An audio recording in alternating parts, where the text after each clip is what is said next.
Évangile selon Jean, chapitre 1. Au commencement était la parole, et la parole était avec Dieu, et la parole était Dieu. Elle était au commencement avec Dieu. Tout a été fait par elle, et rien de ce qui a été fait n'a été fait sans elle. En elle était la vie, et la vie était la lumière des hommes.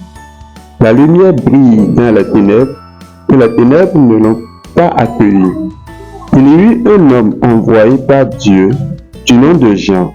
Il vint comme témoin pour rendre témoignage à la lumière, afin que tout soit par lui.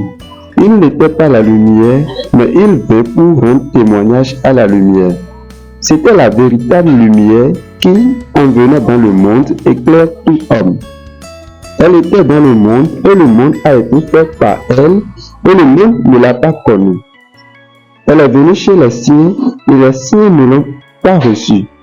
Mais à tous ceux qui l'ont reçue, elle a donné le pouvoir de devenir enfants de Dieu, à ceux qui croient en son nom, et qui sont nés non du sang, ni de la volonté de la chair, ni de la volonté de l'homme, mais de Dieu. La parole a été faite chair, et elle a habité parmi nous, pleine de grâce et de vérité, et nous avons contemplé sa gloire, une gloire comme celle du Fils unique venu du Père. Jean lui a rendu témoignage et s'est écrié: c'est celui dont j'ai dit, celui qui vient après moi m'a précédé, car il était avant moi. Et nous avons tous reçu de sa plénitude, et grâce pour grâce, car la loi a été donnée par Moïse, la grâce et la vérité sont venues par Jésus-Christ. Personne n'a jamais vu Dieu. Dieu, le Fils unique, qui est dans le sein du Père, lui l'a fait connaître. Voici le témoignage de Jean lorsque les Juifs envoyaient de Jérusalem des sacrificateurs, des Lévites, pour lui demander: toi, qui es-tu? Il confessa sans le nier, il confessa: moi, je ne suis pas le Christ. Et maintenant lui demandait: quoi donc? Es-tu Élie? Et il dit: je ne le suis pas. Es-tu le prophète? Il répondit: non. Il lui dit alors: qui es-tu, afin que nous donnions une réponse à ceux qui nous ont envoyés? Que dis-tu de toi-même? Il dit: je suis la voix de celui qui crie dans le désert.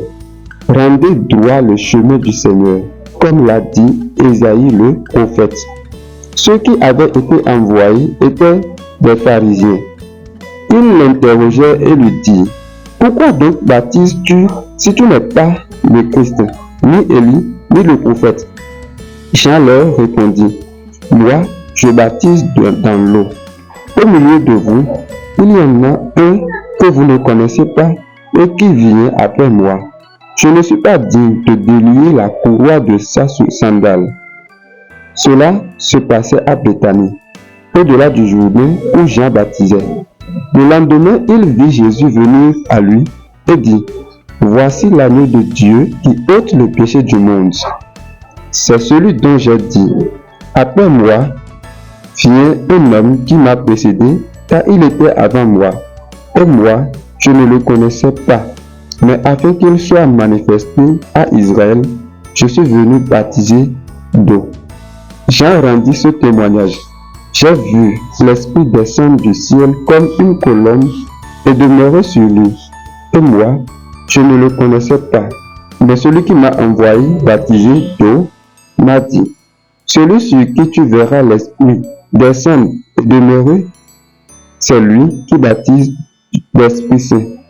Et moi, j'ai vu et j'ai rendu témoignage que c'est lui, le Fils de Dieu. Le lendemain, Jean était encore là avec deux de ses disciples. Il regarda Jésus qui passait, et dit: voici l'agneau de Dieu. Les deux disciples entendirent ces paroles et suivirent Jésus. Jésus se retourna, vit qu'ils le suivaient, leur dit: que cherchez-vous?